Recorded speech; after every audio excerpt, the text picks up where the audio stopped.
State for Wales, Christine Jardine. Thank you very much. Question number 1, please. Secretary of State. Thank you very much, Mr Speaker. I'm quite surprised by the Honourable Lady's question, as the Government has extended the Coronavirus Job Retention Scheme to the end of March. It continues to protect millions of employees across the UK and has supported over 400,000 jobs in Wales and, in fact, 700,000 in Scotland too. Christine Jardine. Thank you very much. I did welcome and continue to welcome the fact that the job retention scheme has been extended until March, but in fact we would ask that it is extended until June 2021, as that would give businesses sufficient time to plan and to be able to build, considering we also come to the end of the transition period. But could the Minister also impress the need to extend furlough and support to those companies who so far, those small companies who've had nothing, the self-employed, who have been excluded from all support? Thank you, Mr Speaker. I think we have to be serious about this, and it seems to me odd that each time we extend it, we're asked to extend it for even further. And I think if we extended it to 2050, the Honourable Lady would be saying 2051 would be a more appropriate date. The fact is the Chancellor has attempted to be as flexible, versatile and dynamic as possible, and hundreds of thousands of people's jobs have been saved as a result of that flexibility. We now come to Chris Elmore. Number 2, sir. Thank you, Mr Speaker. With permission, I will answer questions 2 and 3 together. I have regular discussions with my honourable friend, the Chancellor, on our economic response to COVID-19. We have directly provided over £500 million for the self-employed in Wales, on top of the £5 billion additional funding guarantee given to Welsh Government.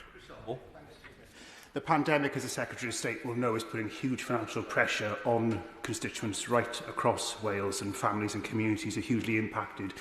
None more so than those who have been impacted by flooding and living underneath what are arguably unsafe coal tips.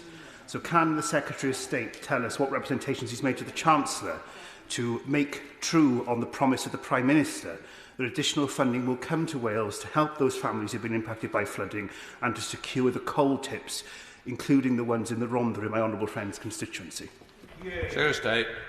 Thank you, Mr Speaker. As I hope the honourable gentleman knows, there has been significant movement in terms of guarantee for the initial important works around Tylerstown, and the rest of the funding which has been requested by Welsh Government as the subject of the National Reserve. That has to be part of the normal estimates process. We've asked Welsh Government to come forward with their numbers, and a decision on that will be made in due course, but the CST has already indicated that he will look favourably on an application provided it meets the necessary criteria. Let's head to Swansea West with Geraint Davies. Geraint Davies. Mr Speaker, the lockdown in England was, of course, after the fire break in Wales. So will the Secretary of State ensure that Wales gets its full equivalent England lockdown through the Barnett consequential formula, so that we get a fair share of funding that can be best deployed by the Welsh Government? Secretary of State. Thank you, Mr Speaker. The sums of money which have been already made available to Welsh Government under the Barnett scheme are substantial, and as he knows, at least £5 billion has formed the major bulk of that. What I should also say is that as far as the additional sums are concerned, what the point he makes is the significance of doing this on a UK-wide basis, and to minimise the sort of complications and the divergences in policy between UK government and Welsh government, because that makes that even spread so much more difficult. However, the Chancellor has made substantial sums of money in advance of the normal Barnett formula available. 1.8 billion is still being sat on by Welsh Government and is available to spend. And as Secretary of State, Griffith. Thank you very much indeed, Mr Speaker. Well, sadly, Mr Speaker, this week we've seen the Prime Minister's utter contempt for devolution. And yet, it's only because of the devolved powers that the Welsh Labour Government was able to heed the scientists' advice and actually go into the fire break at the time it could be most effective. Now, as the Secretary of State knows, Welsh Government called on the Chancellor to extend furlough to support businesses from day one of the fire break. So why was it that the Secretary of State failed to secure that support for workers in Wales? And why was it only made available after England belatedly followed Wales's lead into lockdown? Secretary of State. Speaker, it's a strange question to be levelling at UK government given the level of support that has been provided. And I should remind the Honourable Lady that infection rates per 100,000 in Wales are actually higher than they are in England, and testing rates per 100,000 in Wales are lower than they are in England. So this notion that she's attempting to put forward that somehow it's all gone swimmingly well in Wales and not so swimmingly well in England is completely untrue. What it demonstrates that actually a competition between two governments is not the answer to this. What the answer is working together more collaboratively. As far as the Chancellor's statement is concerned, he made it very clear in a phone call to the First Minister exactly what was possible and what wasn't, and yet for some reason the First Minister decided to press ahead with plans which he knew could not be met by Treasury in the timescale available. Neil Griffin.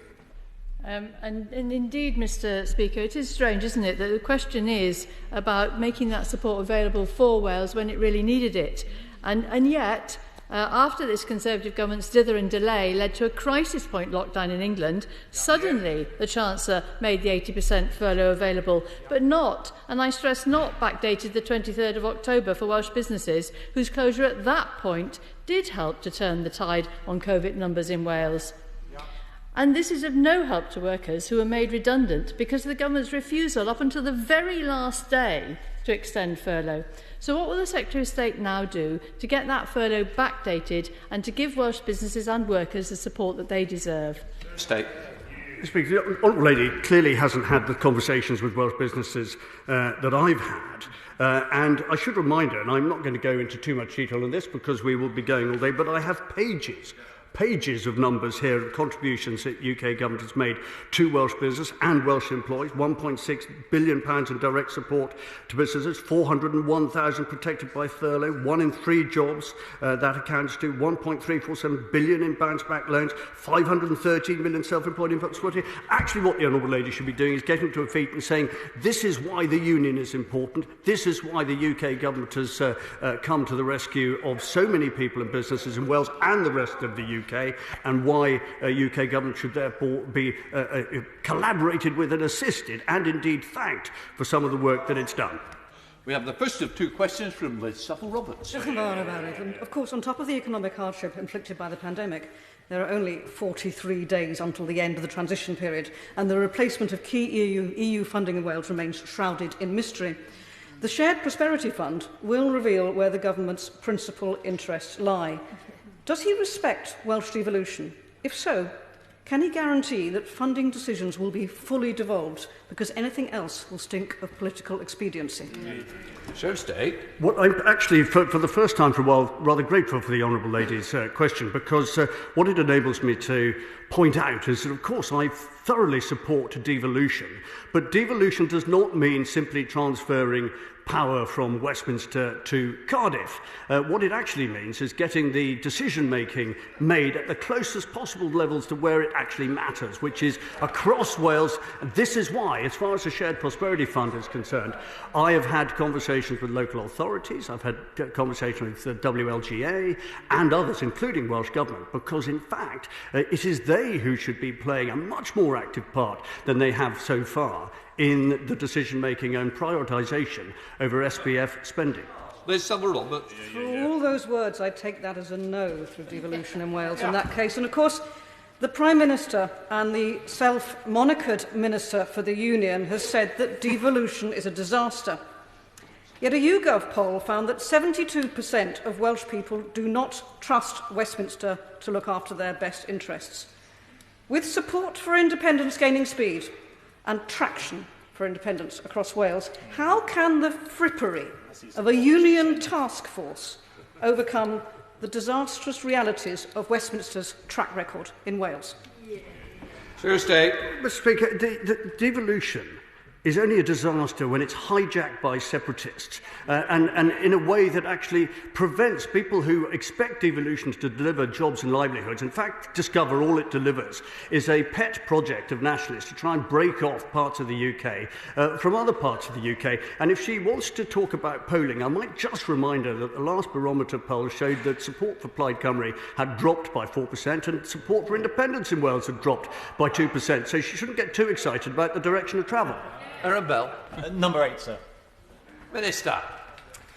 Mr Speaker, the UK Government works closely with devolved administrations to ensure a broad UK-wide approach in our response to COVID-19. There is consistency across the United Kingdom in the restrictions implemented to tackle the virus, with some divergence to reflect differing rates of transmission. Bell. Thank you, Mr Speaker. I thank the Minister for his answer. I think the only way we're going to get through this pandemic is with a measure of trust between the public and the Government, and indeed the Welsh Government as well. So does he therefore agree with me that the Welsh Government was wrong to introduce its nanny state ban on supermarkets selling non-essential items during their lockdown? Mr Davies.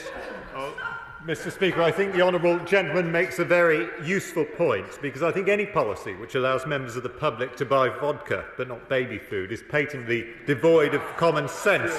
And by needlessly testing the public's patience and sowing confusion, they have undermined this government's efforts to tackle the virus across the United Kingdom. Shadow Minister Gerald Jones. Thank you very much, Mr Speaker. Following the Welsh Labour Government's decision to introduce a firebreak lockdown in Wales, coronavirus cases have begun to fall across the board. Now, at the time, the leader of the Welsh Conservatives described the 17-day lockdown as unnecessary and disproportionate.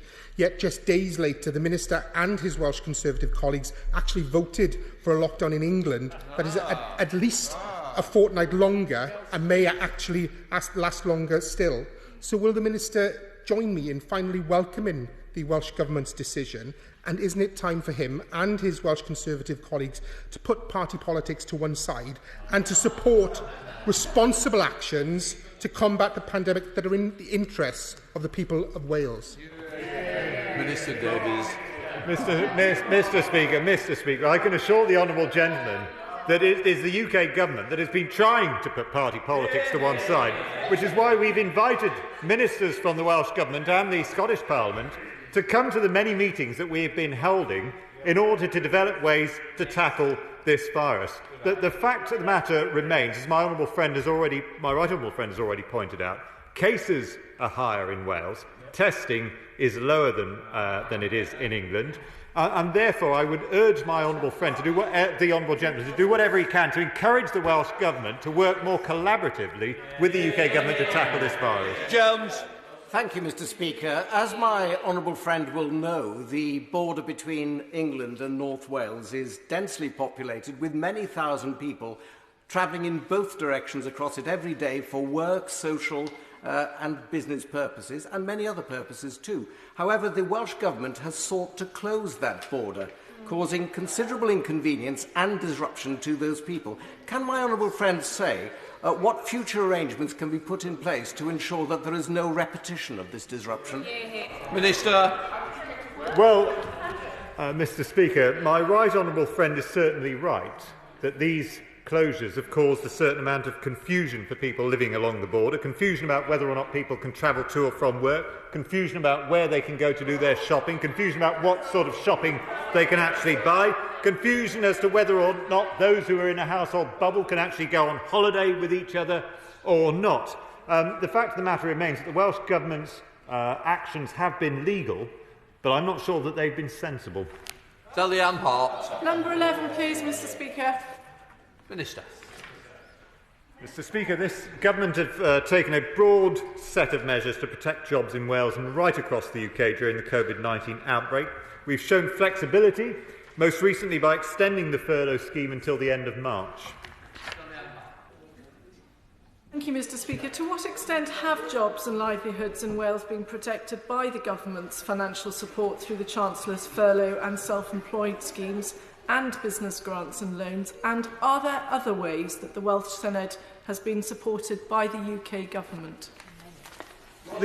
The short answer, Mr Speaker, is that they've been protected to an absolutely enormous extent as a result of measures brought forward by the UK Government. Over 400,000 people in Wales have benefited from the furlough scheme. £2 billion worth of financial support has been provided for the UK Government's self-employed income support scheme, and £5 billion extra has been given to the Welsh Government. Not all of that money has yet been spent, so there is plenty more that the Welsh Government can be doing to support businesses and jobs in Wales. Deidre. Question 12, Mr Speaker. Thank you. Mr Speaker, the Secretary of State for Wales and I have regular discussions with ministerial colleagues and Welsh ministers on a range of issues, including EU trade negotiations. The Joint Ministerial Committee on EU negotiations meets regularly, and my ministerial colleagues frequently discuss the EU trade negotiations with ministers from all of the devolved administrations. Thanks, Mr Speaker. The comments by the DEFRA Secretary on Sunday that sheep farmers should just switch over to beef in the face of higher tariffs have been widely ridiculed in Wales and indeed in Scotland. Quite a let-them-eat-cake moment. Lamb exports are vital, not only for farmers but wider rural communities. What confidence can hill farmers have that the British government has their interests at heart when it comes to EU trade negotiations after such a ministerial blunder? Well, first of all, Mr Speaker, I can assure the Honourable Lady that this government is working very hard indeed to ensure that we get a full trade deal with the European Union. The second point to remember is that the Honourable Lady's party have voted against every single trade deal or abstained on it that's been put forward for the last 15 years. The third point that I would like to put to her is that this government, UK government, have already shown over and again how much support they will give to any industry that gets into any kind of trouble as a result of COVID or indeed as a result of anything else. So the Honourable Lady can rest assured that we're doing everything possible. And if she is worried, perhaps she'd like to explain to her constituents why she and her party voted against a deal that would have kept us inside a customs union and a single market. I voted for it. She and her party rejected that. Speaker, I know the Minister is a strong supporter of devolution, and he'll acknowledge that the UK Government's conduct of reserved matters such as trade will have significant implications for devolved competencies such as agriculture. With that in mind, can I ask what concrete steps the Government is taking to develop the capacity of the Joint Ministerial Committee so that it fosters greater trust and transparency between the four nations? Well, the Honourable Gentleman has been quite kind to me because, of course, I was on a slightly different side of the argument in 1999. But I have reformed, Mr Speaker. I am a changed man. I recognise, of course, that the people of Wales voted twice for devolution in referendums, and I believe that when the people of Wales vote for something in a referendum, that choice needs to be respected. So I respect devolution. I will support devolution. And I welcome the suggestion that the Honourable Gentleman is making of closer cooperation between the UK and Welsh Government over important issues such as agriculture. We have a substantive question to Secretary Hart. Substantive question 14. Oh, sorry. Sorry, Mr Speaker, fast asleep. I've had constructive discussions with representative bodies, including WRU and Football Association Wales. These discussions will prove instrumental in allowing teams to get back on the pitch. We're now going over to Dublin with Rob Roberts. Rob Roberts.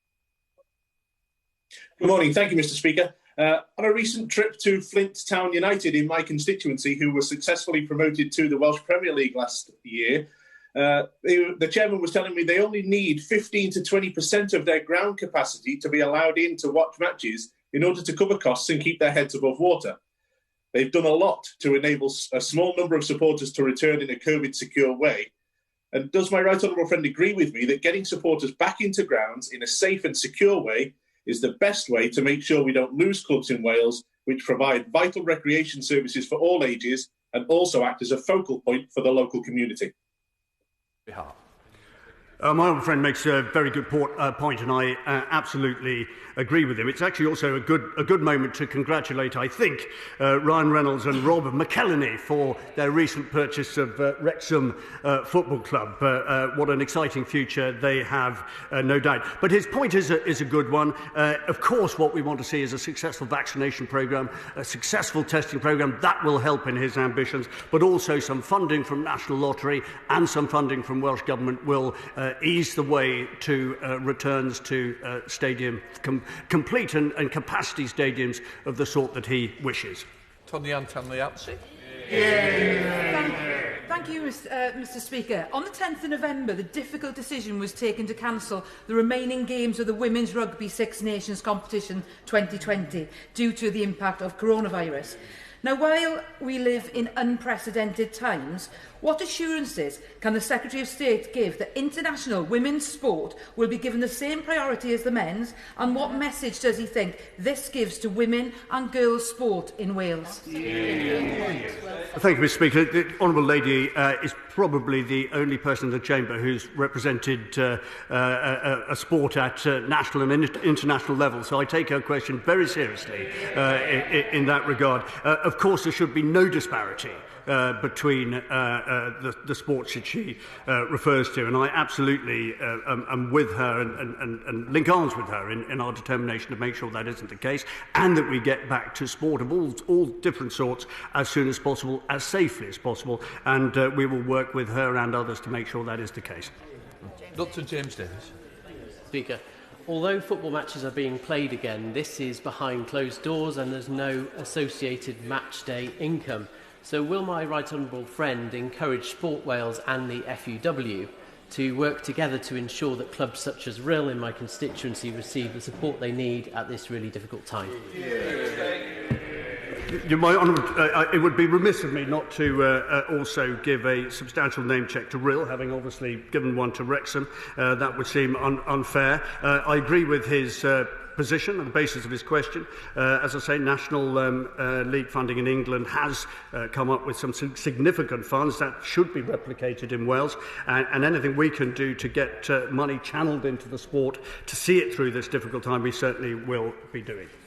We have a substantive question to the Secretary of State. Question 17, Secretary of State. Thank you, Mr. Speaker. On top of the £5 billion guarantee given to Welsh Government, we have provided an additional £1.96 billion in direct support to businesses in Wales and protected over 400,000 Welsh jobs. We've also extended the £1 million annual investment allowance to stimulate investment in UK manufacturing. Let's head up to Merseyside with Margaret Greenwood. Margaret Greenwood. Thank you, Mr. Speaker. Several of my constituents work at the Airbus plant in Broughton in North Wales. In July, it was announced that more than 1,400 jobs would be cut there, and earlier this month, we heard that there could be more than 400 compulsory redundancies. This is a time of immense uncertainty for the aerospace sector. So what action is the Minister taking to work with the Welsh Government and the Secretary of State for Business, Energy and Industrial Strategy to make sure that the jobs of my constituents are secure? Dave. Honourable Lady very appropriately points out the fact that the effect of coronavirus on Airbus has got a cross-border implication, and I'm very aware of that. That's why we're working together with the Secretary of State for BEIS, with Welsh Government, with other stakeholders, and in particular with Airbus, who have been incredibly cooperative and forward-looking. And I would like to think also very grateful for the support that has already been given by the Chancellor to the industry and to Airbus in particular. What the plan is, obviously, is to make sure there's a future for Airbus at Broughton, not just over the next few months, but the next few years too. So all of the planning which has gone into this is about a sustainable business over a long period of time, in addition to seeing people through this immediate period with the most limited amount of hardship that we can achieve. We have a substantive question to the Secretary of State. Question 18, Secretary of State.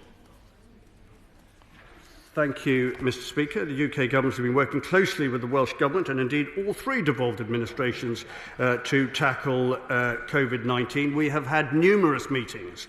In fact, we stopped counting at 200 because it seemed that they were becoming almost so numerous as to be impossible to record. So the cooperation has been substantial. Heading over to Romford with Andrew Rosendale. Andrew Rosendale. Thank you, Mr. Speaker. I know the Secretary of State will agree that it is essential that any new coronavirus vaccine is both safe and effective and rolled out as quickly as possible in Wales and across the UK so that we can put an end to these disastrous lockdown policies and get back to normal. So what discussions will the Secretary of State have with Welsh ministers on coordinating national vaccine supply chains and a UK-wide vaccination rollout strategy? Mr. Speaker, as the honourable gentleman knows, the importance of an equitable spread of vaccination across the UK is absolutely essential. That's why we're having regular meetings, daily meetings at official and ministerial level with Welsh Government and others to make sure that that is achieved. And as an addition to that, I can say that things like the testing regime, which has been announced in Merthyr Tydfil, County Merthyr Tydfil today, which involves 156 or 165, I think, in fact, military personnel provided by UK Government, as an indication of how we are determined to act collaboratively in dealing with this disease. Question 19, please. Well, Mr. Speaker, I know how committed the honourable gentleman is to steelmaking from our time on the Welsh Affairs Select Committee. Can I reassure him that the UK Government is similarly committed to a long-term, sustainable future for steelmaking in Wales? We've already met with Tata, the Welsh Government, and Bays will continue to work with the company as it shapes its business strategy in the future. Stephen Kinnett. The Minister will be concerned by the recent news of Tata Steel selling its Dutch operations to a Swedish company. The steel industry is helping so much in this current crisis, and it is the basis of our entire manufacturing sector. So can the Minister please just give a bit more detail about what discussions are taking place with government, with Tata Steel, and when can we hear some positive good news, because we need our steel industry? Well, Mr. Speaker, I agree with the basis of the honourable gentleman's question. I can't go into great detail about what discussions are taking place, but I can reassure him that discussions have taken place with Tata and with Bays, and that the UK Government stands ready to work with all to ensure that we have that steelmaking future in Wales. And if the honourable gentleman has any doubt at all, he only needs to look at the work my right honourable friend did to ensure that CELSA received a £30 million loan, a loan that has saved 800 jobs in Wales and demonstrates firmly our commitment to the Welsh steelmaking industry.